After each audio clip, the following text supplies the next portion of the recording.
नमस्कार दोस्तों बच्चों, अब आपके सामने जैसे विकिपीडिया की सीरीज मैंने कंप्लीट स्टार्ट कर रखी है हरियाणा जीके की। कुछ बच्चों के कमेंट आए थे, सर विकिपीडिया तो हमें आती है। तो बच्चों पहले तो विकिपीडिया पढ़ाने का मेरा मोटिव ये था कि ताकि आपका टॉपिक क्लियर हो जाए, उसके बाद आपको एडवांस पढ़ाऊं। पर बच्चे बोल रहे थे कि एडवांस कब पढ़ाओगे, एडवांस कब पढ़ाओगे। तो आर्ट एंड कल्चर जितना भी है हरियाणा का जितना भी आर्ट एंड कल्चर है एडवांस, जो अभी तक नहीं पूछा गया है उसको बता रहे हैं। जैसे उदाहरण के तौर पे बताता हूं, हरियाणा में पूछ ली मैम की बावड़ी, क्या बावड़ी हरियाणा में एक ही है? क्या वो फेमस है? नहीं, और भी बावड़ी फेमस है। जैसे मियां वाली बावड़ी, कैथल भी बहुत फेमस है। ये हमने सारा जो कल्चर लिया है, ये सारा जो है, जो खंडेलवाल साहब हैं जिनकी बुक का विमोचन किया था किन्होंने, मनोहर लाल खट्टर जी ने, उन्होंने हरियाणा के ऊपर बहुत सारी बुकें लिख रखी हैं। अकेले आर्ट एंड कल्चर की 4 किताबें लिख रखी हैं। तो उस अकेले आर्ट एंड कल्चर में मान लो 100 तालाब है हरियाणा में, तो उनमें से 5 या 7 तालाब जिनके पीछे हिस्ट्री है वो तालाब निकाले गए हैं। बात समझ आई? अब उनको हिस्ट्री, सारों की हिस्ट्री नहीं पढ़ाएंगे, खाली अपने पेपर में क्वेश्चन जिस तरह से आएगा वो पढ़ाएंगे। आज की क्लास में जो बच्चे नए हैं, जिन्होंने हरियाणा की तैयारी नहीं कर रखी पहले कभी भी, उनको मे भी ये क्लास समझ में ना आए। क्यों नहीं आए? क्योंकि उनको ऑलरेडी हरियाणा नहीं आता, इसलिए उनको समझ में नहीं आएगी। परंतु जिन्होंने हरियाणा की विकिपीडिया या कोई भी बुक पूरी पढ़ रखी है, उनको ये क्लास इजीली समझ में आ जाएगी। तो मैंने, क्योंकि बच्चे बोल रहे थे कब कराओगे, इसलिए मैं करा रहा हूं। तो फिर बोल रहा हूं, जो बच्चे नए हैं इस लेक्चर को बाद में पढ़े जब आपकी पूरी हरियाणा जीके हो जाए, और जिन बच्चों ने हरियाणा जीके पढ़ रखी है वो इस लेक्चर को पढ़े। ठीक है, स्टार्ट करता हूं। ये सारे नोट्स बना रखे हैं स्पेशली एडवांस हरियाणा जीके। जैसे हमने आपको पढ़ाया था कपाल मोचन पढ़ाया था, तो सिंपल बता दिया कि कपाल मोचन कहां पर है बच्चों, यमुनानगर में। इतना पॉइंट बता दिया था। इसके पीछे हिस्ट्री क्या है, पेपर में आ जाए। कपाल मोचन जो है, यहां पर परशुराम जी ने, जो परशुराम जी थे, जब इन्होंने अपनी माता को मारा था तो माता का सिर इनके हाथ पे चिपक गया था, माता का सिर इनके हाथ पे चिपक गया था। तो परशुराम में जो कपाल मोचन में कुंड है, कपाल मोचन में क्या है, कुंड, उस पे स्नान करने के बाद ही इनकी माता का हाथ इनसे छटक गया था। क्योंकि परशुराम ने अपने पिता जमदग्नि के कहने की वजह से अपनी माता रेणुका जी का वध किया था। फिर बोल रहा हूं, जो बच्चे नहीं उन्हें ना भी समझ में आए, क्योंकि उनको हिस्ट्री पता ही नहीं होंगी आदि। रेणुका जी कौन थी? परशुराम जी की माता थी। और रेणुका की झील कहां पर है? रेणुका की झील आपकी हिमाचल प्रदेश में है। ठीक है बच्चों, हिमाचल प्रदेश में इनकी झील। तो मैं बताता हूं, हिमाचल प्रदेश में इनकी झील है। उन्हीं रेणुका जी, परशुराम कौन थे? परशुराम के फादर कौन थे? जमदग्नि। जमदग्नि ऋषि का संबंध आ जाए तो जींद से है। कहां से संबंधित है? जींद से। ठीक है, तो जमदग्नि ऋषि जो जींद से संबंधित है, उन्होंने अपनी पत्नी रेणुका जी जो है, इनका वध करवाया था उनके पुत्र परशुराम से। तो वो परशुराम जब वध करने के बाद उनका सिर हाथ से चिपक गया, तो हाथ से चिपक से नहीं उतर पाया था, तो यहां पर कपाल मोचन कुंड में उन्होंने स्नान करने के बाद उतरा था। तो ये लोक कथाएं आ सकती हैं कि परशुराम का संबंध हनुमान, कपाल मोचन हनुमान मंदिर तो है, परंतु मेन जो संबंध है किसके? परशुराम के कुंड से। दूसरा इंपॉर्टेंट पॉइंट क्या है, एक बार ये मान्यताएं हैं, मान्यताओं, क्योंकि अपनी जो हरियाणा में क्वेश्चन मान्यताओं पे कई बार पूछ लेते हैं। एक मान्यता ये भी इस कुंड के बारे में, जो इंपॉर्टेंट कुंड क्यों बन जाता है, कि सरस्वती जी के दुखी होने पर एक बार शिव जी ने ब्रह्मा जी का वध कर दिया था, और फिर उस स्नान करने के बाद दोबारा ब्रह्मा जी जीवित हुए थे। तो परशुराम और शिव से रिगार्डिंग भी कपाल मोचन मंदिर आ सकता है आपका। और इंपॉर्टेंट पॉइंट बता दिया मैंने, परशुराम की माता रेणुका जी, रेणुका की झील कहां पर है? हिमाचल प्रदेश में। और जमदग्नि क्या भाई? जींद। जमदग्नि किसके फादर थे? परशुराम जी के। और परशुराम के बारे में एक इंपॉर्टेंट पॉइंट और बता देता हूं, यहां पर ही अक्खा तीज पेपर में आता है। अपने अक्खा तीज, अपने त्योहारों में आ सकता है अक्खा तीज, अक्खा तीज तृतीया में यहां पर साए स्टार्ट होते हैं। अक्खा तीज तृतीया, तो अक्खा तीज तृतीया किस महान विभूति के उसमें बनाई जाती है? परशुराम जयंती के तौर पर। इस समय विवाह स्टार्ट हो जाते हैं। क्या स्टार्ट हो जाते हैं? विवाह स्टार्ट हो जाते हैं। ठीक है बच्चों, अक्खा तीज। अगला पॉइंट करते हैं, बहुत इंपॉर्टेंट। ये तीर्थ बहुत बार है, अभी तक पूछा नहीं इस तीर्थ के बारे में, कभी भी पूछ सकता है। पबनावा या पवन हर्द, मैंने तुम्हें बताया था ना, हर्द आते कुंड बहुत इंपॉर्टेंट है। क्योंकि जो मैं ये तीर्थ बता रहा हूं, ये 48 कोर्स की परिक्रमा के बता रहा हूं। 48 कोस की परिक्रमा। यमुनानगर वाला कपाल मोचन तो 48 कोस की परिक्रमा नहीं है, परंतु 48 कोस की परिक्रमा हमारे यहाँ पर स्कीम चली हुई है। उसके तहत बहुत सारे तीर्थों का पुनरुद्धार किया गया। उनमें से एक तीर्थ है पवनावा तीर्थ, पवन हृद। पहली बात तो कहां पर है ये पवनावा पवन हृद, और हृद का मतलब कुंड, ये है कैथल में, और ये पवन देवता के लिए समर्पित है, पवन देवता के लिए। पवनावा तीर्थ बहुत इंपॉर्टेंट, महाभारत कालीन तीर्थ पवनावा तीर्थ 48 कोस की परिक्रमा में। कहां पर भैया? कैथल में। क्लियर? अपने कीवर्ड्स भी लिख लो, कीवर्ड्स भी लिख लो, और फिर एक पीडीएफ भी आ जाएगी। कीवर्ड्स भी लिख लो और एक पीडीएफ भी आ जाएगी हल्की। ठीक है, अगली बात मैंने बताया था ना कलायत मंदिर, कल भी बताया था कलायत मंदिर। अभी तक कलायत मंदिर कैथल के बारे में पूछा गया है, परंतु ये नहीं पूछा है किसने बनाया है, क्योंकि बहुत फेमस है, 48 कोस की परिक्रमा है, तो इसके बारे में पूछ भी सकते हैं किसने बनाया है? शालीवान ने। किसके द्वारा निर्मित है? शालीवान द्वारा निर्मित। और बताया था ना यहां पर एक ऐसा मंदिर है ईंटों वाला जिसमें गारा चूना कुछ यूज नहीं हुआ, बस ईंटें आपस में दस्ती चली गई। इसमें खाली मंदिर नहीं होंगे, मंदिर भी इंपॉर्टेंट, त्योहार भी ईसाइयों के, इंपॉर्टेंट मुस्लिमों के, तो पूरा आर्ट एंड कल्चर, वेशभूषा से रिगार्डिंग कोई क्वेश्चन, सबसे जो वो क्वेश्चन जो विकिपीडिया में नहीं है या किसी भी पुस्तक में नहीं है। ठीक है बच्चों, शालीवान द्वारा निर्मित, तो ये पॉइंट किसी भी पुस्तक में नहीं है, शालीवान द्वारा निर्मित। ठीक है, बहुत इंपॉर्टेंट पॉइंट है। अगली बात मैं करता हूं बच्चों, जो राम हृदय कुंड है, राम राया राम हृदय कुंड कहां पर था? राम राया राम हृदय कुंड जींद में था बच्चों। इस कुंड में 5 कुंड है, यहां पर 5 कुंड बसाए गए थे। क्या कहा था? स्त्रीय संगारण, जब क्षत्रिय संगारण हुआ था परशुराम द्वारा, जब ये कुंड बसाए गए थे, तो इसलिए यहां पर यह कहा जाता है कि कोई भी आदमी अपना कोई भी गलत काम कर दे तो उसकी मन की संतुष्टि के लिए, आत्मा की संतुष्टि के लिए यहां पर पश्चाताप कुंड भी बोलते हैं इनको। कौन से कुंड भी? पश्चाताप। पेपर में आ जाएगा। पश्चाताप करने के लिए हरियाणा में कौन सा भी? राम राया राम हृदय जींद, 5 कुंड है यहां पर। ठीक है, अगला पॉइंट आ जाए, बहुत इंपॉर्टेंट है ये भी। देखो हमने आपगा नदी पढ़ी थी, आपगा नदी कुरुक्षेत्र में भी है, आपगा नदी कैथल में भी है, परंतु बच्चों आपगा तीर्थ ये भी बहुत इंपॉर्टेंट है। ये भी किसमें? 48 कोस की परिक्रमा में आता है। हरियाणा में बहुत इंपॉर्टेंट स्कीम है ये 48 कोस की परिक्रमा। इसके तहत टूरिस्ट सर्किट बनाया जाएगा हरियाणा को। तो 48 कोस की परिक्रमा में जो आपका आपगा तीर्थ आता है, यहां पर एक सरोवर है गादड़ी गांव में। कौन सी गांव में? गादड़ी गांव में आपगा तीर्थ में एक सरोवर है, तो आपगा सरोवर भी बोल सकते हो उसको। और ये कहां पर है बच्चों? कैथल में।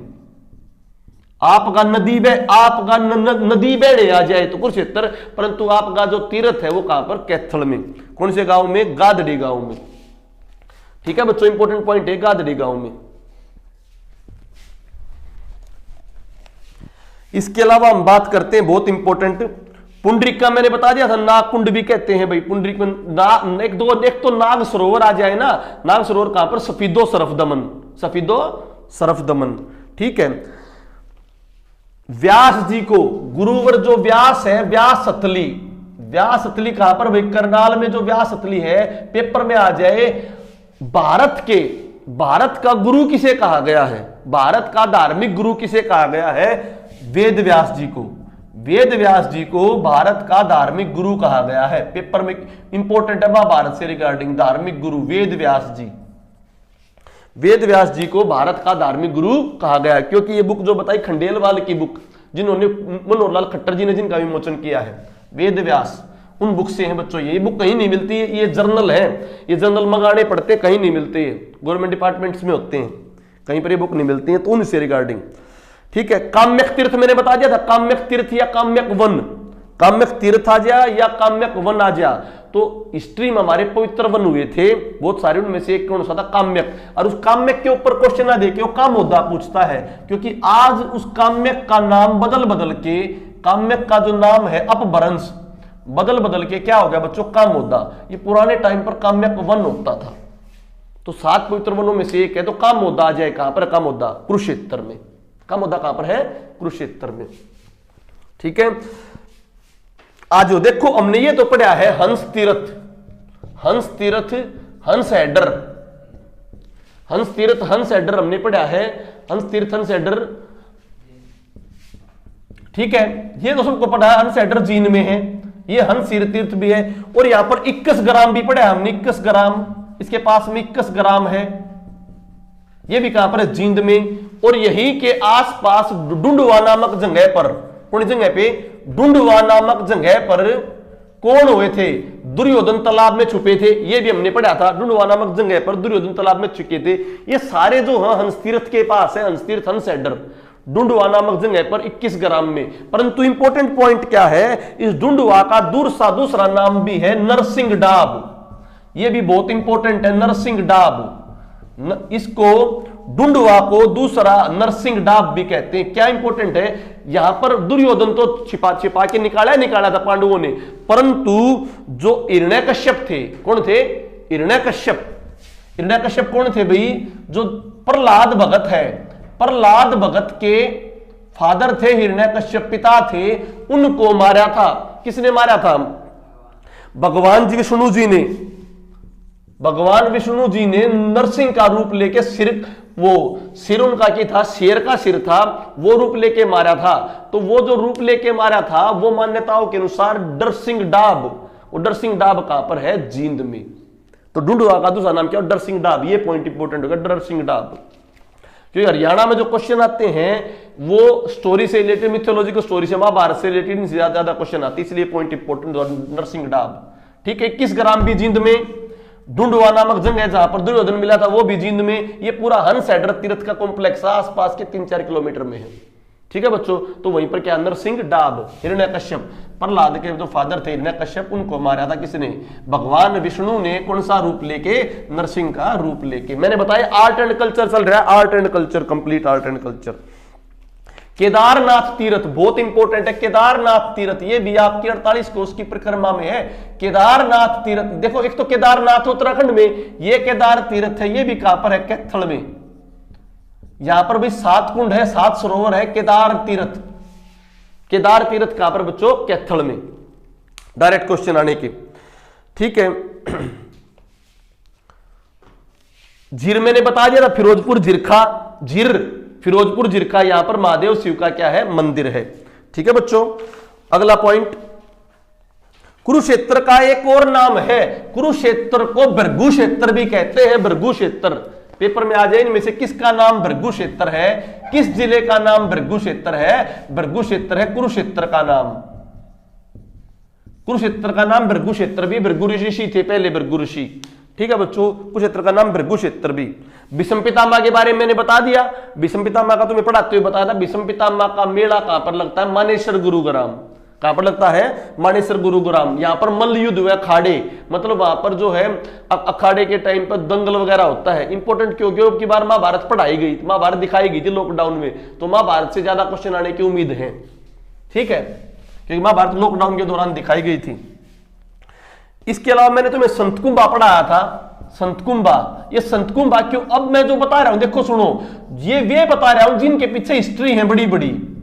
संतकुंभा जो था, संतकुंभा जो था कहां पर था? सोनीपत में। संतकुंभा सोनीपत में था बच्चों। हिस्ट्री क्या है? यहां पर जो बहुत इंपॉर्टेंट चकत ऋषि थे, चकत ऋषि, चकत ऋषि ने, वो जो वहां के राजा थे, चक्रवर्ती सम्राट थे, कि उन्होंने बोला चकत ऋषि को यहां पर आओ और मेरे यहां पर दास्ता स्वीकार करो। तो चकत ऋषि ने सारे के सारे उस राजपाट को खत्म कर दिया था। इसीलिए जो इसको सतकुंभा तीर्थ को चकताबैन भी कहते हैं। इसका दूसरा नाम है चकताबैन। तो पेपर में सतकुंभा ना दे के चकताबैन दे दे, चकताबैन। चकताबैन क्या बताओगे? चकत ऋषि ने सतकुंभा तीर्थ के चक्रवर्ती सम्राट को पूरा राज्य समेत निस्तो नाबूद कर दिया था। इसलिए बहुत इंपॉर्टेंट सतकुंभा तीर्थ। और यहां पे मैंने बताया ना, सतकुंभा के पास गुजरों के 7 मुखिया, गुजरों के खेड़ी गुजर, खेड़ी गुजर बताया था ना, खेड़ी गुजर, गुजरों के 7 मुखिया। गुजरों के गांव वाला कौन सा बताया था? खेड़ी गुजर। इसी के पास है सतकुंभा तीर्थ भाई। यहाँ पे सरोवर भी है। क्या भी है? सरोवर। तो वो मंदिर बता रहा था कि पीछे हिस्ट्री है सरोवर की। क्लियर बच्चों? पुराने हैं जो। तो कौन सा ऋषि? चकत ऋषि। चकत ऋषि पेपर में आ गया कहां पर भाई? सोनीपत। चकताबैन, सतकुंभा तीर्थ। अच्छा अभी बहुत इंपॉर्टेंट ये क्वेश्चन भी, भरतहरि। भर्तहरि। भर्तहरि कौन था? आप में से कमों ने पता होगा, एक सांग होते हैं, सांग, वीर विक्रमादित्य, जिनके ऊपर इतिहास में विक्रम संवत चली हुई है। कौन चली हुई है? विक्रम संवत। उन्हीं के बड़े भाई थे भर्तहरि। ये सांगों में बहुत यूज होते हैं। जो नट परंपरा है, नाट्य परंपरा है, नट व नाट्य परंपरा, उसके जनक भी माने जाते हैं भर्तहरि। तो भर्तहरि का मेला कहां लगता है? इनका जन्म स्थान कहां पर है बच्चों? नारनौल। तो भर्तहरि का संबंध कहां पर? नारनौल। ठीक है, भर्तहरि संबंध कहां पर? नारनौल। परंतु इनको अमर साधु, पेपर में आ जा, हरियाणा में किसको अमर साधु कहा गया है? अमर साधु कहा गया हरियाणा में भर्तहरि को अमर साधु कहा गया है। ठीक है भाई, इंपॉर्टेंट हो गया भाई। भर्तहरि नारनौल, सांग परंपरा से संबंधित। किससे संबंधित है? सांग परंपरा से संबंधित भर्तहरि। वीर विक्रमादित्य के भाई। वीर विक्रमादित्य कौन थे? जिन्होंने विक्रम संवत चलाई थी। क्या चलाई थी? विक्रम संवत। यह आर्ट एंड कल्चर की क्लास है भाई। ठीक है, करो भी इसका। बाबा मोहनदास का मेला, ये मेला भी अभी तक नहीं पूछा है, आने के इसके भी काफी चांस है। बाबा मोहनदास का मेला लहराड़ा सोनीपत। कई बच्चे बोलेंगे, तो ये बच्चे भी आओगे, कमेंट आए थे पिछली बार कि ऐसे तो मेले हमारे गांव में लगे हैं, पर हर मेले के पीछे जो हिस्ट्री है वो मेले पढ़ाए जा रहे हैं। बाबा मोहनदास का मेला, मोहनदास का मेला कहां पर बच्चों? लहराड़ा सोनीपत। ठीक है, अच्छा एक और इंपॉर्टेंट पॉइंट है संत नित्यानंद। संत नित्यानंद, इनके भी अनुयायी बाहर हरियाणा में बहुत पाए जाते हैं। इनका संबंध भी कहां से? नारनौल से। डायरेक्ट आ जाए क्वेश्चन, संत नित्यानंद परंपरा, इनका संबंध कहां से है? नारनौल से। ठीक है, परंतु नित्यानंद जी का मेला जो लगता है ना, मेला जो लगता है नित्यानंद जी का, जिनको नित्यानंद वाणी कहते हैं, नित्यानंद वाणी कहते हैं, नित्यानंद की वाणी मन से नित्यानंद का ज्ञान, जो नित्यानंद का वाणी लगता है वो दुब्बलधन झज्जर में लगता है। मेला आ जाए तो दुब्बलधन झज्जर, परंतु संबंध पूछे तो नारनौल महेंद्रगढ़। किसका बताई मैंने? नित्यानंद जी का। ठीक है, अगला पॉइंट भाई, सिद्ध महात्मा पीर। सिद्ध महात्मा पीर किनको कहा गया भाई? सिद्ध महात्मा पीर। सिद्ध महात्मा पीर जो ये हैं आपके, इनको कुशेक जी को कहा गया था। सिद्ध महात्मा पीर कुशेक पलवल। ये इसके बारे में क्या है? इस महात्मा पीर का जो सिस्टम था, इसने वहां के राजा को परास्त कराया था, और बाद में मुसलमानों ने क्या कर दिया था? मुसलमानों ने इस मंदिर को, जो मस्जिद मेला वो बनाया था, वहां पर अपना डेरा बनाया था, उसको मुसलमानों ने क्या कर दिया था? नष्ट कर दिया था। तो ये इंपॉर्टेंट है, वहां पे आज भी पूजा जाता है पलवल में, सिद्ध महात्मा पीर कुशेक। कहां पर बच्चों? पलवल। इसके अलावा वनखंडेश्वर, वनखंडेश्वर, वनखंडेश्वर कहां पर है? वनखंडेश्वर वो भी है बच्चों पलवल में। कहते हैं यहां की जो मिट्टी है ना, यहां की मिट्टी लगाने से चर्म रोग ठीक हो जाता है। चर्म रोग, वनखंडेश्वर। देखो बात सुनो, देखो तुम अभी तक जो क्वेश्चन आए वो किसी बुक में से, किसी जर्नल में से उठा के उसने दे दिए। अगर किसी एग्जामिनर को, अच्छा एग्जामिनर हो, वो क्वेश्चन वहां से ना उठाना चाहे तो नए क्वेश्चन कहां से ले? अब नए क्वेश्चनों में तो 1000 हो जाए, 1000 नहीं, हमें कुछ सिलेक्टेड पढ़ने, ताकि 2-3 घंटे 2 घंटे दे दिए और कुछ नया आ जाओ तो वहां से पिक हो जाओ, तो आप औरों से क्या हो जाओगे? बेटर हो जाओगे। जो ये ऐप खरीदी उसका बेनिफिट हो जाएगा। ठीक है, जो ऐप खरीदी उसका बेनिफिट हो जाएगा आप लोगों को। दूसरा मैंने बताया था इकोनॉमिक्स की क्लास तैयार कर रखी, इकोनॉमिक्स की क्लास होगी, ज्योग्राफी की क्लास तैयार होगी। तो बच्चों पहले 1 बाय 1 स्टेप चलेंगे एकदम से, क्योंकि बच्चे और भी कोर्स में जुड़ रहे हैं। उनको ज्यादा करा दिया तो बैक में कैसे करा पाऊंगा, मुझे साथ में जॉब भी करनी है। तो ये टेंशन मत लो, डेली क्लास लंबी लंबी हो रही है, कहीं पर किसी दिन वेस्ट टाइम भी चला जाता है भाई, कहीं पे जॉब पे टाइम ना लगे। परंतु कोर्स में जब पूरा कोर्स देखोगे, आपका पूरा केडीटी पे ऑनलाइन कोर्स जो मिल रहा है आपको, इसमें ओवरऑल देखना आप कितने घंटे पढ़ गए, ओवरऑल देखो कितने घंटे पढ़ गए। ठीक है बच्चों, और कितनी स्पीड से पढ़ गए। तो वनखंडेश्वर भी पलवल चर्म रोग से संबंधित भाई। ठीक है, अच्छा भाई, हरियाणा में गुरु तेग बहादुर को भी, जो सिख समाज है, गुरु तेग बहादुर मैंने कल पढ़ाए थे, जब आपको गुरुद्वारे पढ़ाए थे, तो गुरु तेग बहादुर जी के बारे में बताया था। तो गुरु तेग बहादुर का शहीदी दिवस 1675 को मनाया जाता है। शहीदी दिवस 1675 को, क्योंकि किसने कराया था भाई? इनका शीश ले लिया था इन्होंने, मुस्लिम धर्म नहीं अपनाया था औरंगजेब ने। और शीशगंज गुरुद्वारा इनके नाम पर कहां पर है? दिल्ली में। ठीक है, हरियाणा में शीशगंज गुरुद्वारा करनाल में। क्लियर भाई? रब कर दो भाई इसको। ठीक है, अगला पॉइंट हम करते हैं इंपॉर्टेंट। ईसाई धर्म के 2-3 त्योहार हैं, इसे आपकी नेशनल जीके भी कवर हो रही है। ये भी ईसाई धर्म के जो त्योहार है, जो हरियाणा में मोस्टली रूप से मनाए जाते हैं, उनमें देखो ईस्टर, गुड फ्राइडे और क्रिसमस। गुड फ्राइडे और क्रिसमस। देखो बच्चों, ईस्टर जो है 22 मार्च से 25 मार्च, ये जो है पुनर्जागरण के लिए मनाया जाता है। पुनर्जागरण की बजाय मैं बोलूं पुनर्जन्म। पुनर्जन्म कहते हैं ईसा मसीह जी का पुनर्जन्म हो गया था इस दिन। पुनर्जन्म हो गया था, मरने के बाद क्या हो गया था? पुनर्जन्म हो गया था। किसका? ईसा मसीह जी का। ईसा मसीह जी का क्या हो गया था? पुनर्जन्म हो गया। मरने के, उनके मरने को ही उनका क्या मानते हैं? पुनर्जन्म मानते हैं। मरने के बाद क्या मानते हैं? उनके मरने को पुनर्जन्म मानते हैं। तो ईस्टर आ जाए। और उससे पहले वो मरे थे, उससे पहले उनको यातनाएं दी गई थी ना, यातनाएं। तो यातनाएं जो दी गई थी उस दिन विशेष व्रत रखा जाता है। विशेष व्रत, उनकी पीड़ाओं से संबंधित, उनकी पीड़ाओं से संबंधित विशेष व्रत। तो पेपर में इस तरह से क्वेश्चन आते हैं, यातनाओं से संबंधित कौन सा भाई? देखो ये तो कोई बता देगा, पेपर में भी आसान क्वेश्चन आए तो ये आ जाएगा किन के त्योहार हैं, किन के त्योहार हैं? ईसाइयों के हैं। फिर भी इन त्योहारों का संबंध किससे है? तो वो क्वेश्चन टफ बनता है। ईस्टर का संबंध किससे? उसके पुनर्जन्म से। गुड फ्राइडे का विशेष व्रत उनकी पीड़ाओं से संबंधित है। किस संबंधित? उनकी पीड़ाओं से। और क्रिसमस 25 दिसंबर को उनके जन्म से संबंधित है, उनके जन्म से संबंधित है। ठीक है, पूरे आर्ट एंड कल्चर का निचोड़ है ये। ठीक है बच्चों, और वो नव वर्ष को मनाते हैं। नव वर्ष को खुशहाली के तौर पे मनाते हैं। जैसे आप वैसाखी बनावा, लोहड़ी बनावा, इस प्रकार वो क्या बनाते हैं? नव वर्ष बनाते हैं। ठीक है भाई, अब हम करते हैं हरियाणा में कुछ किसानों के त्योहार। इन किसानों के त्योहार को जो ग्रामीण पृष्ठभूमि के बच्चे, उन्हें तो लगेगा ये क्या पढ़ाया, परंतु जो शहरी पृष्ठभूमि के बच्चे हैं उनका वो क्वेश्चन सोल्व हो जाएगा। बात समझ आई नहीं आई? किसानों वाले, गांव वाले तो बोलेंगे तो हमें आता है, परंतु शहरी पृष्ठभूमि के बारे में भी सोचो। जैसे किसानों के त्योहारों में हल जोतिया, हल जोतिया वैसे नाम से स्पष्ट हो जाएगा। हल जोतिया, हल जोतने की परंपरा को मनाते वर्षा होने पर। क्या होने पर? वर्षा होने पर। सीधा क्वेश्चन आएगा, हल जोतिया किससे? किससे भाई? हरियाणा में क्या होने पर? वर्षा होने पर। अगला गुड़ बत्ता। गुड़ बत्ता भी किसानों का त्योहार है। गुड़ बत्ता, गुड़ बत्ता किसानों का त्योहार है। ईख बिजाई के समय। क्यों पढ़ा रहा है इसका मतलब समझो बच्चों। जहां पर ईख बोते उन्हें तो पता है गुड़ बत्ता क्या है, जहां पर ईख नहीं बोते उन्हें पता नहीं है गुड़ बत्ता क्या है। ये किसानों के त्योहार है ईख बिजाई पर। ठीक है, इसके अलावा बात करो, यहां पर ये इंपॉर्टेंट है, ये बहुत कम को पता होगा। ये पत्ती हरियाणा में लहासिया, जो पुराने बंदे उनको पता, लहासिया या खंडवारा, अलग अलग नामों से पुकारते होंगे, लासिया या खंडवारा।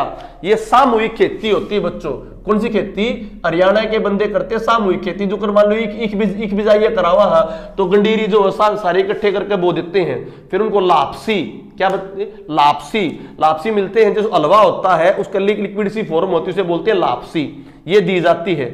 ठीक है, जो लासिया और खंडवारा इकट्ठे अलजोत करें या इकट्ठे बिजाई करवाएं उसे बोलते हैं लासिया या खंडवारा। ये सबको पता होगा। दराती डालना या लामणी, दराती डालना या लामणी। लामणी बहुत इंपॉर्टेंट है। फसल कटाई को क्या बोलते हैं? लामणी। फसल कटाई क्या बोलते हैं भाई? लामणी। ठीक है, लामणी, लामणी फसल कटाई को बोलते हैं। ठीक है बच्चों, जो गेहूं की किसी भी चीज की लामणी एक वर्ड है इसके लिए। ठीक है, बिटोड़ा जो है, बिटोड़ा कॉमन वर्ड, बिटोड़े पे आने क्वेश्चन चांस बहुत कम है क्योंकि इसको तो अलग अलग नामों से बोला जाता है। पर लामणी और लहासिया, हलजोतिया, गुड़बत्ता, इनके ऊपर क्वेश्चन आ सकते हैं। बिटोड़ा जो उपले वगैरह होते हैं ना, उपले वगैरह जो उनको स्टोर करने की परंपरा, क्योंकि ये चीज होया करती, इस पर लोग कथाएं गीत गाया करते, इकट्ठे होया करते। ठीक है, इसलिए आर्ट एंड कल्चर का हिस्सा है ये।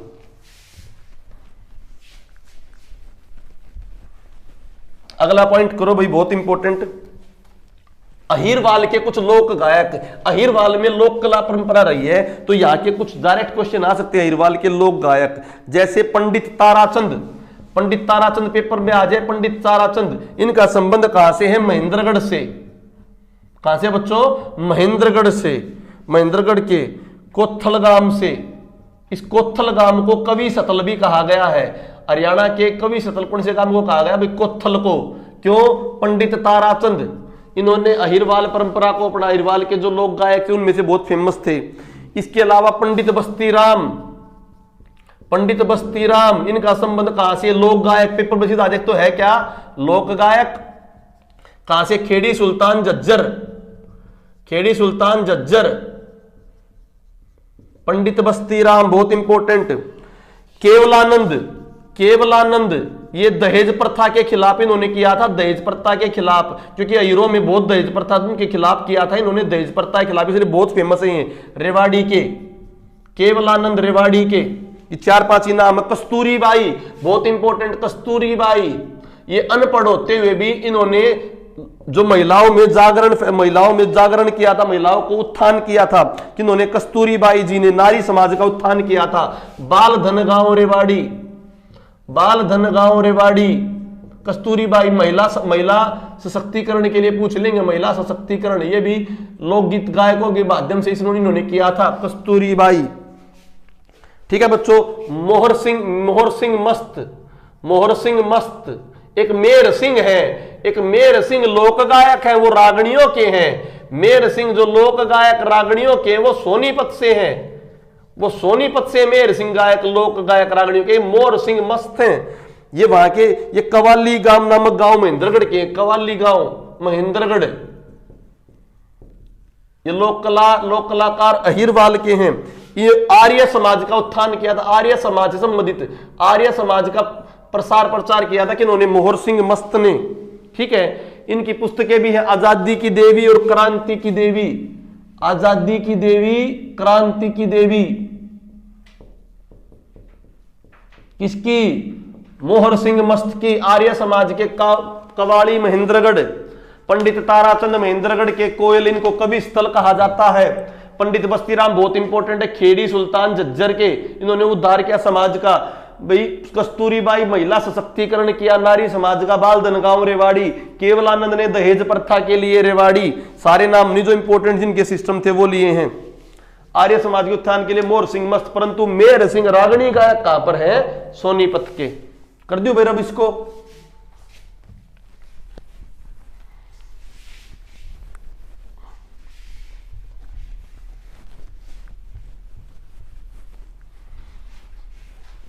करंट अफेयर आपको ऑलमोस्ट करा ही दिया, 1 अक्टूबर नवंबर का करंट अफेयर बचा हुआ है, वो और करा दूंगा। ठीक है। 1-2 क्लास नेशनल करंट अफेयर की पूरी लंबी लूंगा।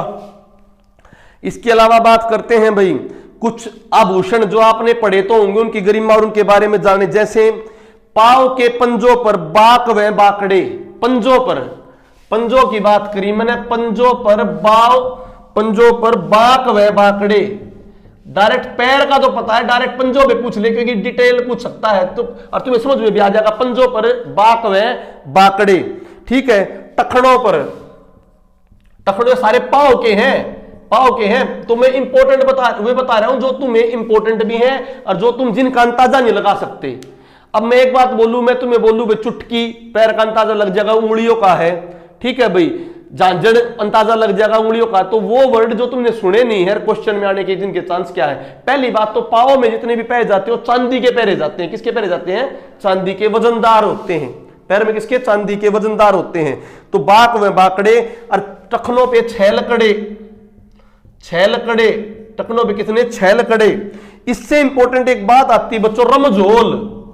रमझोल भी कहां पर है? टखनों पर। पैर के रमझोल बहुत इंपॉर्टेंट है, कहां पर? टखनों पर। और जांजन, अब जांजन के बारे में बताता हूं इंपॉर्टेंट बात। जांजन को क्या कहा गया है? गति का प्रतीक माना गया। गति का प्रतीक पेपर में आ जाए, गति का प्रतीक किसे माना जाता है? जांजन को कहते हैं। जब महिला मरती है तो जांजन वगैरह नहीं उतारते, क्योंकि इनकी छन छन की आवाज होती है। हमारे यहाँ पे 2 प्रकार की गति मानी गई, एक नॉर्मल मृत्यु और मृत्यु के बाद की गति। इसीलिए जो पैरों के आभूषण होते हैं चांदी के, उनके मृत्यु के बाद भी उनके साथ जाने देते हैं। ठीक है। तो इसीलिए सबसे इंपॉर्टेंट कौन सा होगा? पैरों का जांजन, क्योंकि गति का प्रतीक पेपर में आ जाए। इनमें से कौन सा आभूषण गति का प्रतीक है? जो मृत्यु के बाद गति होती है उसका प्रतीक है, क्यों? हमारी आर्ट एंड कल्चर का है। अब तो भाई क्या है, अब तो चुटकी ने मेरा छोड़ दे, पहले बुढ़िया के साथ छोड़ दिया करते। ठीक है। तो कौन सी थी? जांजन। कौन बच्चों? जांजन, गति का प्रतीक मानते थे, बहुत इंपॉर्टेंट। बात करूं एक दो भाई, जो तुम्हारा छाती पे, वक्षस्थल पे, गले में डाला जाता है झालरा। झालरा गले में, छाती पर, वक्षस्थल पर डाला जाता है झालरा महिलाओं के। तो बच्चों इंपॉर्टेंट, झालरा को माना खुशियों का प्रतीक। किस आभूषण को खुशियों का प्रतीक माना गया है? झालरा को। किस आभूषण को खुशियों का प्रतीक माना गया? झालरा। गति का प्रतीक किसको माना गया? झांझण। खुशियों प्रतीक किसे माना गया? झालरा। क्लियर? इंपॉर्टेंट। सटका, सटका तथा पल्लू, सटका तथा पल्लू कहां के हैं भाई? कमर के। देखो और जो आभूषण है वो मैंने सारे विकिपीडिया में लिख रखे हैं, तो विकिपीडिया में तो है ही है, विकिपीडिया के तो कोई रिवीजन में कराऊंगा ही कराऊंगा भी, परंतु ये वे हैं जो विकिपीडिया में नहीं है या जिनकी डिटेल नहीं है, जिनके ऊपर क्वेश्चन बन सकते हैं। जो गति का प्रतीक झांझण, रमझोल कहां पर? टखनों पे, पैर पे, ठीक है। झालरा भाई कहां पर? गले में, छाती पे झालरा। खुशियों का प्रतीक मानते सटका का पल्लू कमर पर। क्लियर बच्चों? इसके अलावा भाई ये बहुत टाइम लग रहा है इनको बनाने में। बच्चे कह रहे थे कि सर लगातार, वो बच्चों क्लास तो देगी, लगातार टाइम भी तो लगता है ना पूरे लेक्चर प्रिपेयर करने, और सारे ये नहीं कि कुछ वो पढ़ाना है, जो पेपर में आना वो पढ़ाना, उसके ऊपर पूरा टाइम लगता है क्लास प्रिपेयर करने में, ठीक है। साथ में जॉब भी करनी पड़ती है, और भी चीज काम है। देखो भाई, पर तुम्हें जो बोला ना अभी, तो बच्चों जो तुम्हारी पूरा जो कोर्स होलेगा, जब देखना तुम्हारी कितनी वीडियो उसमें आ ली और कितना पेपर में आया, ठीक है भाई। कानों में सबको पता है, एक तो बुजनी, कानों में क्या? बुजनी, बुजनी से बंजन वर्ड बना, बंजन कहते हैं ना, बंजनो रह के सुनता नहीं, बुजनी से बंजन, ठीक है। बुजनी, डांडे, डांडे और तागा। क्यों बोला मैंने तागा, डांडे वांडे? देखो डांडे बाकड़े आपस में मिलते हुए हैं, तो बाक व बाकड़े पैरों के, छैल कड़े बाक बाकड़े पैरों के, रमझोल कड़े की पैरों की, झांझण पैरों की, परंतु टाडे, डाडे, परंतु क्या? डाडे, डाडे, डाडे और तागा कहां के? कानों के। डाडे में तागा कहां के? कानों के। ठीक है भाई, रब कर रहा हूं इसको, बहुत इंपॉर्टेंट क्लास है तुम्हारे लिए। अच्छा भाई, हरियाणा में भोजन को अलग अलग नाम दिया क्योंकि अपना लोक संस्कृति का राजस्थान की तरह। अभी इन फ्यूचर में जब क्वेश्चन आने और डिटेल में हो जाएंगे, जिस प्रकार राजस्थान का पेपर कोई बच्चा देखता होगा तो हर बार नए क्वेश्चन उठते हैं, कि हर बार नए क्वेश्चन का मतलब संस्कृति इतनी है, तो अपने यहां पर भी क्वेश्चन जब बनने लगेंगे पेपर, तो नए क्वेश्चन उठने लगेंगे, तो नए क्वेश्चन के लिए नई किताबें और नया सिस्टम करना पड़ेगा। किताब तो है नहीं, तो हरियाणा के जो जर्नल है जहां पर हरियाणवी संस्कृति है, तो उनकी 10 आर्ट एंड कल्चर की हो, 10 हिस्ट्री की, उनमें से पढ़ के क्या निकालने पड़ेंगे? क्वेश्चन निकालने पड़ेंगे। जैसे हरियाणा में भोजन को, सुबह के भोजन को कहते हैं कलेवा। सुबह के भोजन को हरियाणा में क्या कहते हैं? कलेवा। कलेवा, कलेवा आ जाए किस प्रकार का है भाई? कलेवा भोजन के नाम देंगे, सुबह के भोजन को नाम कलेवा। सुबह के दिन का जो भोजन है उसको कहते हैं जवारा व छेड़ा, जवारा व छोड़ा, जवारा व छोड़ा, छोड़ छोड़ा। रात्रि के भोजन को कहते हैं खाना, रात्रि का खाना। तो ये इंपॉर्टेंट है कलेवा। पहले जब बूढ़े बढ़ जाते भाई अपना कलेवा साथ में बांध लीजिए, अपना कलेवा साथ में बांध लीजिए, कलेवा। बात में आई नहीं आई भाई? अपना जवारा लीजिए, कलेवा, कलेवा खाजिए और जवारा लीजिए, ठीक है। रात में अपना खाना खा लिए। अंग्रेजों से उल्टे हैं हम, अंग्रेज क्या कहते हैं? रात में कम खाओ। हम भाई क्या रात में टाइम लगा, रात में खाओ सब खाना, इसलिए रात को कहा गया खाना। सुबह के क्या कहा? कलेवा, क्योंकि खेतों में जाया करते, कुछ खा पी के चले जाओ, दिन में क्या आया करता उनका जवारा, ठीक है। अब ये कुछ मुस्लिम व्रत है, जैसे मुस्लिम व्रतों में 2 है, एक तो रोजे भाई इंपॉर्टेंट, रोजे, रोजे तो पता है तुम्हें, रोजों का एक पूरा महीना चलता है। इजरी सन का 9वां मास। इजरी किसका कैलेंडर है? इजरी मुसलमानों का कैलेंडर है। अपना कौन सा कैलेंडर है? शक। कौन सा कैलेंडर है अपना? शक संवत। किसने चलाई? कनिष्क ने। किसने चलाई? कनिष्क ने। किस पर आधारित है? सूर्य पर। किस पर आधारित है? सूर्य पर। इजरी कैलेंडर किसका है? मुसलमानों का। किस पर आधारित है? चंद्रमा पर। किस पर आधारित है? चंद्रमा पर। इस इजरी के 9वें महीने में, 9वें मास में, 9 मास में क्या बनाए जाते हैं? रोजे। लगभग 12 घंटे तक क्या कहते हैं? सुबह से लेकर शाम तक क्या रहते हैं? कुछ नहीं खाते पीते, ना पानी भी नहीं पीते हैं, ना झूठ बोलना, अपने आचरण में शुद्धि लेना, सारे काम होते हैं रोजों में। मांस मिट्टी कुछ भी नहीं खाना, और शाम को क्या करते हैं? एक बार खाना खाते हैं रोजों में। ये रोजे तो अपने घर में बैठ के काम करने के साथ भी। एक विशेष प्रकार का रोजा इत्तिफाक। इत्तिफाक, इत्तिफाक जो रोजा है ये मस्जिद में बैठ के किया जाता है। इत्तिफाक रोजा कहां पर होता है? मस्जिद में होता है, ठीक है बच्चों। ये घर में नहीं कहां पर होते हैं? मस्जिद में होते हैं, ठीक है। इसको रब कर रहा हूं भाई, कर दो रब इत्तिफाक। अगला आ जाओ इंपॉर्टेंट पॉइंट भाई, कुछ कहावतें हैं, कुछ कहावतें एक बार सुन लो, लिखने की जरूरत नहीं, सुन लोगे तो पेपर में सोल्व हो जाएंगे। देखो कहावतें मैंने पढ़ी, कहावतें थी कम से कम भी 300-400, तो 300-400 में मैंने वो देखी जिनका मतलब से आप आंसर नहीं निकाल सकते। कुछ कहावतें हो तो ऐसे हैं जिनका बोलने से मतलब निकल जाएगा, जैसे कुम्हार कहे तना चढ़े गधे पर वैसे लजा लजा घूमे। तो मीन्स इसके कहने का मतलब क्या हो गया कि कोई व्यक्ति आपके कहने से कोई काम नहीं करता परंतु वैसे उस काम को करता रहता है। तो ये तो नॉर्मल कहावतें हैं, नॉर्मल कहावतें, जैसे भैंस के आगे बीन बजाना मटर मटर जुगाड़े। तो इसका मतलब है कि भाई किसी मूर्ख आदमी को समझाने का कोई बेनिफिट नहीं है। तो वो कहावतें मैंने नहीं लिखी, मैंने कुछ कहावतें वो लिखी जो इंपॉर्टेंट भी हैं परंतु जिनका मतलब डायरेक्ट नहीं निकलता, जिनका मतलब डायरेक्ट नहीं निकलता। जैसे कुछ बोल रहा हूं, ध्यान से सुनना, मुंजे बिना नाड़ी कौन कटे, मुंजे बिना नाड़ी कौन काटे, मुंजे बिना नाड़ी कौन काटे। इसका मतलब है जो व्यक्ति धूर्त होता है, जो खराब होता है, उसके साथ धूर्तता से व्यवहार करना चाहिए। जो व्यक्ति धूर्त होता है उसके साथ धूर्तता से क्या करना चाहिए, व्यवहार करना चाहिए। मुंजे बिना नाड़ी कौन काटे, एक बार सुन लोगे तो ऑटोमेटिकली क्वेश्चन सोल्व हो जाएगा।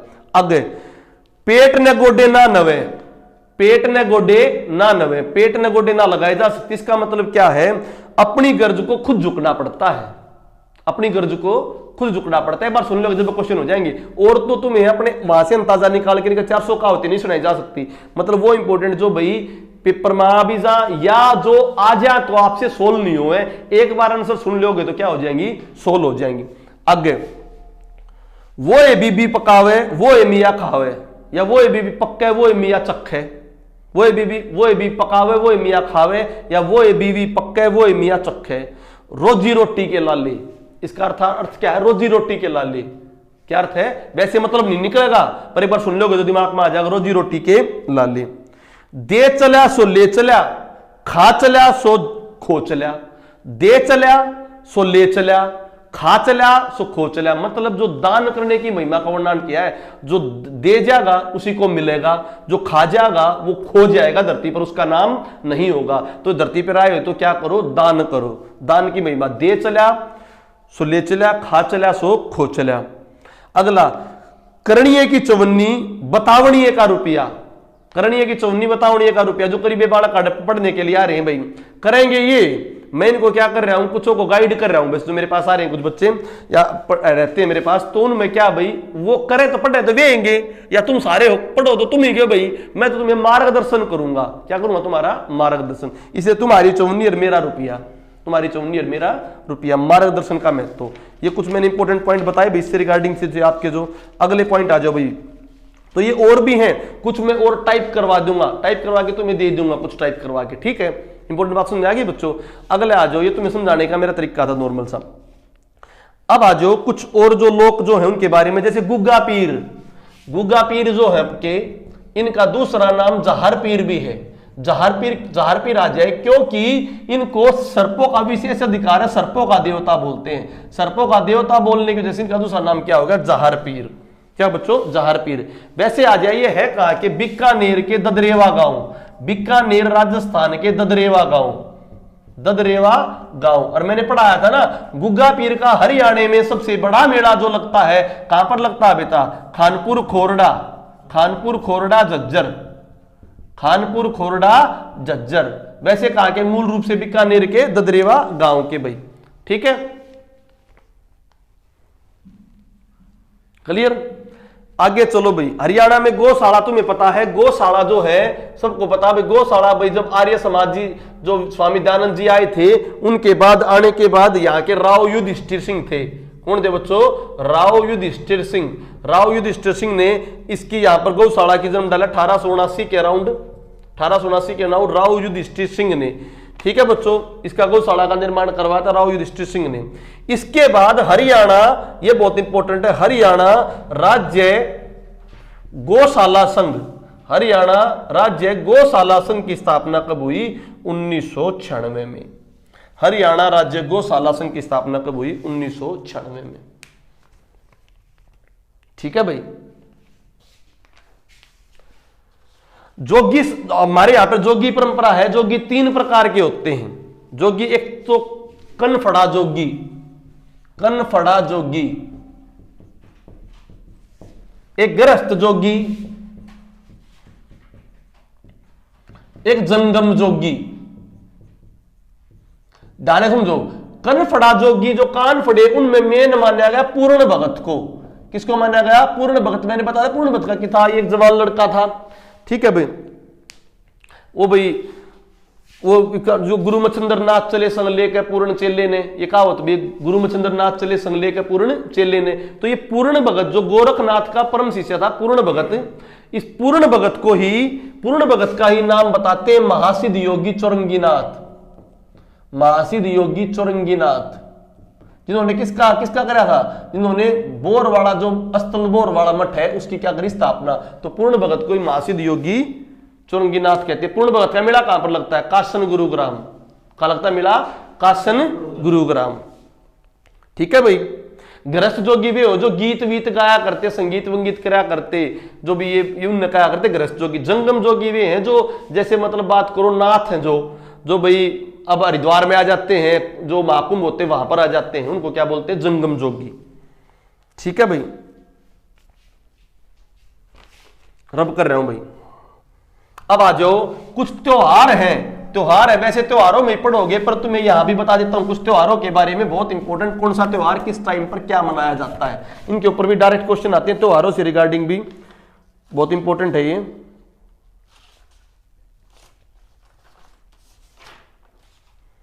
जैसे ये दोनों त्योहारों के बारे में सुनो भाई ध्यान से।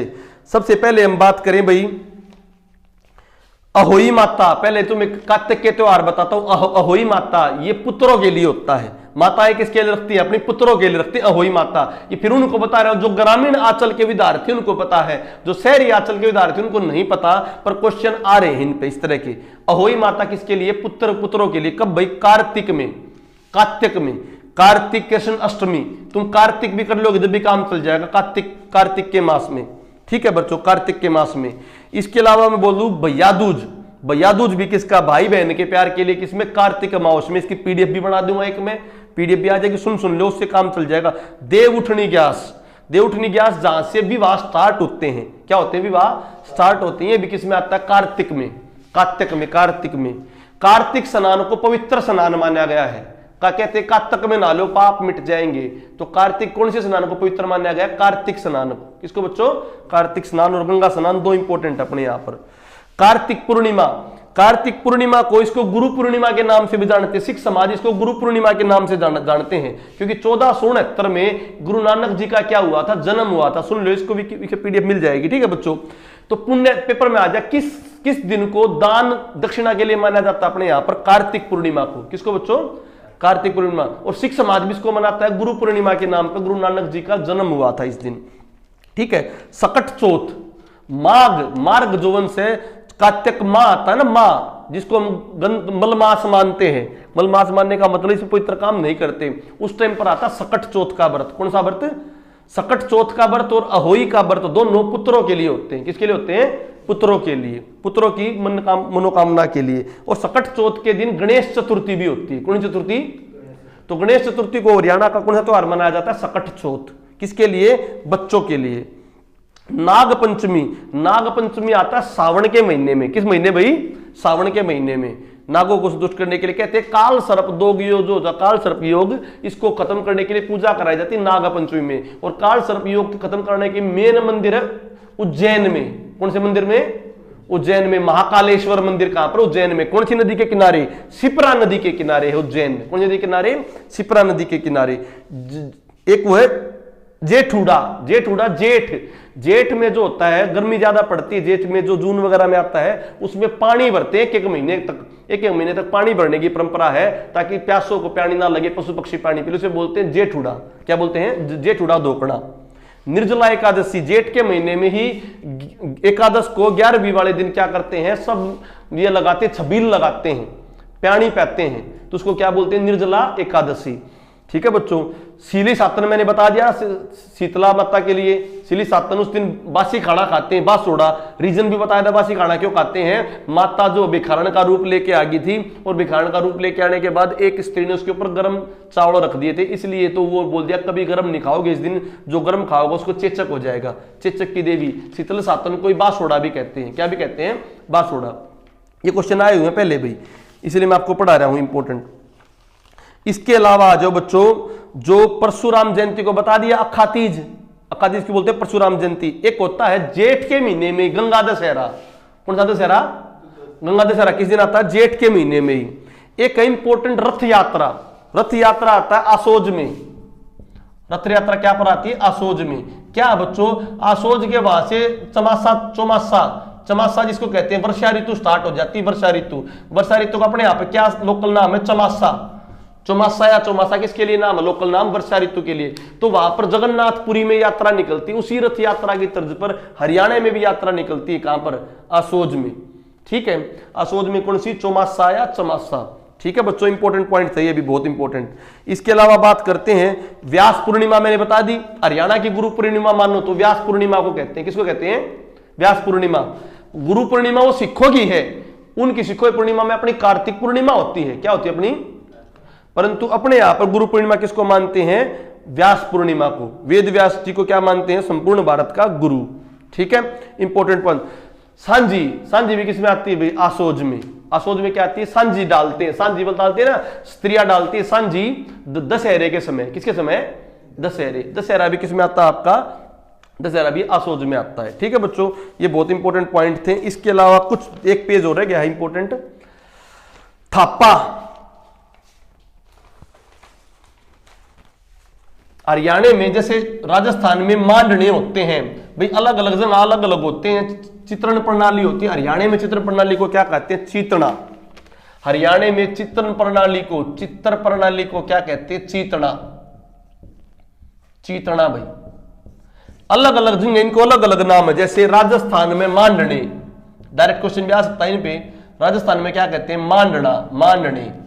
ठीक है। गुजरात में सतिया, गुजरात में सतिया। महाराष्ट्र में रंगोली, महाराष्ट्र में रंगोली। उत्तर प्रदेश में चौक पूजना, उत्तर प्रदेश में चौक पूजना। बंगाल में अल्पना, बंगाल में अल्पना। दक्षिण भारत में कोल्लम, दक्षिण भारत में कोल्लम। ठीक है, देवी देवताओं को, ठीक है भाई, देवी देवताओं से रिगार्डिंग चित्र प्रणाली करते हैं चीतना।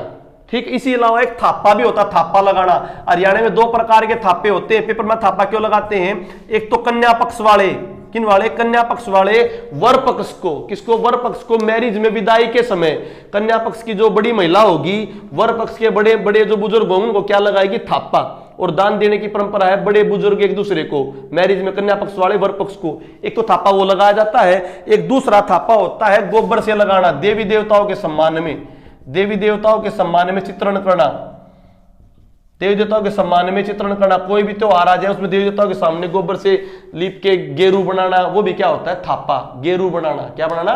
गेरू बनाना। गेरू भगवान गणेश से संबंधित है। क्लियर भाई? इसके अलावा मैं बताया भांड। भांड किसे कहते हैं? जो पेशेवर गायक होते हैं ना, पेशेवर गायक। हरियाणा में पेशेवर गायकों को क्या कहते हैं? भांड। इन्हीं की भांडों की पहले इमेज अच्छी नहीं होती थी। इन्हीं की इमेजों के ऊपर जो लक्ष्मीचंद है उनका मशहूर दोहा है, नाचन में के धोखा है भरके, नाचन में के धोखा भरके वेश जनाने का। नाचन में के धोखा है भरके वेश जनाने का। चाहे भाई नाचना भी हो किसी के मनोरंजन के लिए तो नारी रूप लेकर भी नाच लो। किसी ने कहा ये वर्ड लक्ष्मीचंद ने। तो भांडों को इज्जत दिलाने के लिए भांग पेशेवर गायक होते। बहरूपिया, तुमने देखा होगा ना, मांगने के लिए अपना रंग पलट लेते, उन्हें क्या कहते हैं? बहरूपिया। ठीक है। पंडित लक्ष्मीचंद को इस युग का गंधर्व कहा गया है। क्या कहा है? गंधर्व। तो पेपर में आ जा, आगे के गंधर्वों के दो प्रसिद्ध शिष्य हैं, प्रसिद्ध शिष्य मुसद्दीलाल, मुसद्दीलाल व देवीदत्त। मुसद्दीलाल व देवीदत्त उनके दो प्रसिद्ध क्या है? शिष्य हैं भाई, मुसद्दीलाल व देवीदत्त, इस युग के गंधर्व। जो अपनी सांग परंपरा वो पाकिस्तान तक भी फैली हुई है। पाकिस्तान के एक बहुत बड़े लोक गायक है बंदा मीर, पेपर माजा बंदा मीर कहा के लोक गायक है पाकिस्तान के। उनके जो गुरु थे वो थे धनपत सिंह निदाना के, धनपत सिंह निदाना के। तो बंदा मीर कहा के गायक थे, पाकिस्तानी गुरु जो है धनपत सिंह निदाना के। ठीक है बच्चों, और मैंने बताया था भाई इसके अलावा कुरुक्षेत्र तो धर्मनगरी होगी, उनको भृगुनगरी भी कहते हैं। छोटी काशी किसे कहते हैं? भिवानी को। तो भिवानी के 2-3 मंदिर हैं, वे बहुत इंपॉर्टेंट हैं, वे अभी तक पेपर में नहीं आए, आने के उनके चांस है। जैसे पहला तो गौरी शंकर मंदिर। गौरी शंकर मंदिर कहां पर? आपका भिवानी में। यह सेठ किरोड़ीमल ने बनाया था, सेठ किरोड़ीमल ने बनाया था गौरी शंकर मंदिर। गौरी शंकर मंदिर भिवानी सेठ किरोड़ीमल ने बनाया था। ठीक है, इसके अलावा बात करूं बच्चों में श्री रंगना मंदिर, श्री रंगनाथ मंदिर। श्री रंगनाथ मंदिर भी कहां पर है? भिवानी में। और तो बहुत सारे मंदिर पर ये 2 इंपॉर्टेंट है भाई, गौरी शंकर मंदिर और श्री रंगनाथ मंदिर भिवानी, और सारे विकिपीडिया में भी है। इसके अलावा 2 क्लासों में आपकी जो है ना, जो एक क्लास देखो, पहले तो नॉर्मल हिस्ट्री होगी हरियाणा की, फिर बता रहा हूं पहले नॉर्मल पढ़ लो तभी एडवांस समझ में आएगी। 1-2 क्लास में तो नॉर्मल हिस्ट्री होगी तेज तेज, फिर एडवांस हिस्ट्री, वो युद्ध या वो चीजें जो आपको पहले नहीं पढ़ी हैं वो पढ़ाई जाएंगी हिस्ट्री की। ऐसे ही पॉलिटी की और ऐसे ही किसकी? ज्योग्राफी की। ठीक है, ये मैंने करा दिया आपको कुछ जो है एडवांस जो थी हरियाणा का art and culture, advance Haryana का आर्ट एंड कल्चर।